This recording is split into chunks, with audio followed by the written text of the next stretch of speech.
Hello everybody, today it's finally time to review The Neon Demon, directed by Nicholas Winding Refn and written by Mary Laws, Polly Stenham and Nicholas Winding Refn. This stars Eddie Fanning, Christina Hendricks, Keanu Reeves, Carl Glassman and Gina Malone, and there's a few other people, but that's the main people of the movie. So The Neon Demon is the story of Jessie, who is an up-and-coming model who moves to Los Angeles because she wants to get bigger with her modelling career. Jessie is played by Ellie Fanning, and when she's trying to get big on this modelling career, some weird things start to happen and people start to sort of look down on her. The other models are very jealous of her, and this is a film that is massively about the model industry and what it can do for people. So I'm always someone that's like Nicholas Winding Refn. The first film I ever saw of his was Drive, and that was a film that really surprised me. It was absolutely brilliant. I remember seeing it in the cinema, not really knowing much about this director, but absolutely loving that film, and I still love it now. I've enjoyed many of the other films. Bronson and Drive are my favourite two films of his. The Push trilogy is also awesome. Fear X is a film that wasn't the best from him, but it still had its brilliant cinematography and was still a very interesting film. And then you have Valhalla Rising. All of his films have always been interesting. Like last year he did Only God Forgives, and that was a film that didn't have much dialogue to it, and it's a film that I did watch a few times, and on the second time you get the metaphor of it. And The Neon Demon is another film where you get the metaphor, and there is this big metaphor, but this film has a lot more dialogue than Only God Forgives. The Neon Demon is a film that I do really enjoy, and I think it is absolutely brilliant. It's weird, it's beautiful, it's a phenomenal film from Nicholas Winding Refn, and I'm glad that from Drive he got his big break, because this type of film is one that if it wasn't from him and if he hadn't done Drive and got big from that, then this probably would have been a film that would have just been released like independently and only shown in a few cinemas.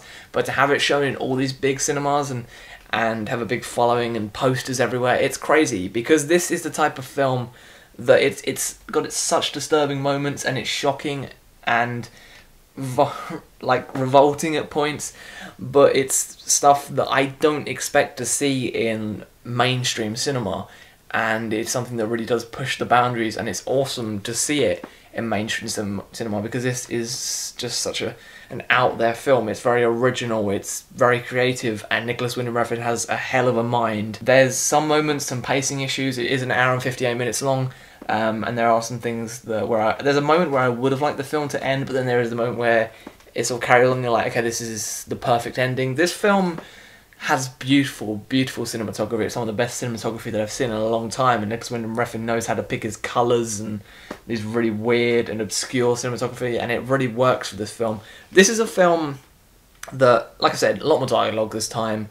Keanu Reeves is also great in this. Gina Malone is also brilliant. There's one very weird scene with her. This film has about 3 sort of shocking subjects to it. There's one with Keanu Reeves' character where there's just sound in the film, but when you figure out what's happening in the sound, it makes it even more disturbing and horrible. And I'm shocked that, like, the BBFC in the UK, the British Board of Film Classification, I'm shocked that they weren't like, oh, you probably want to cut this down, we probably can't really put this in the film. But because it's sound, I'm guessing that's why they still had it in the film, and why they don't show it, because the scene works so much better with just the sound and a choice of cinematography they have, because it's very shocking. And I'm not saying this is the most shocking film, but there are moments that I know if you haven't seen stuff like this before, and if you just go into it being like, hey, I saw Drive and Only God Forgives, you will be shocked, because there is a moment in this where I can see a lot of audiences being very squeamish and sort of turning away from it. This is a film, like I said, it's a lot more dialogue driven. The cinematography is beautiful once again. The story is very interesting. I was intrigued throughout. But this is a film that sort of wants to not tell you the whole plot. It wants to keep you guessing. It has its weird moments where you don't really know what's going on, and you're seeing certain things in Ellie Fanning's character, Jessie. You see her, she's like, there's one scene where she starts seeing something, and it just keeps you guessing. And this is the thing that I've wanted, like, from Nicholas Winding Refn. That's the thing I like about his films, that the films always have you sort of guessing. They aren't ones that want to just spit the plot out at you and be like, yeah, here's what's happening, here's what's going on. they want to have you guessing, and that's the thing that I think too many people want now. They want a film where the plot is just explained to them, and there's a lot of directors out there now that just think we have to explain the plot to every single person for them to understand a film more. And that's why I respect the Neon Demon so much, because it just doesn't feel like it has to tell you the whole plot. It just is like, hey, we want you to keep on guessing what this film is really about. And it's very easy to understand the metaphors of this film and sort of go out and sort of have different interpretations of it. Because I know there's a lot of people that have had different interpretations. Sort of, I do understand what the film is about, and that's what I do love about it. It's just, it's a film that wants to keep you guessing and intrigue you and sort of make you make up your own mind about what has really gone in the film.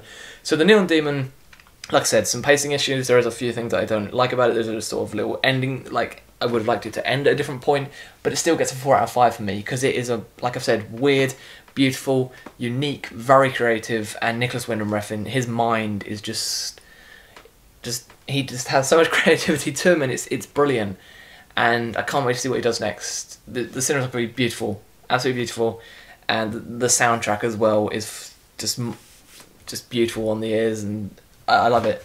This is really sort of 70s, 80s soundtrack that is just cracking to listen to. It's really great, and it makes the film even more enjoyable.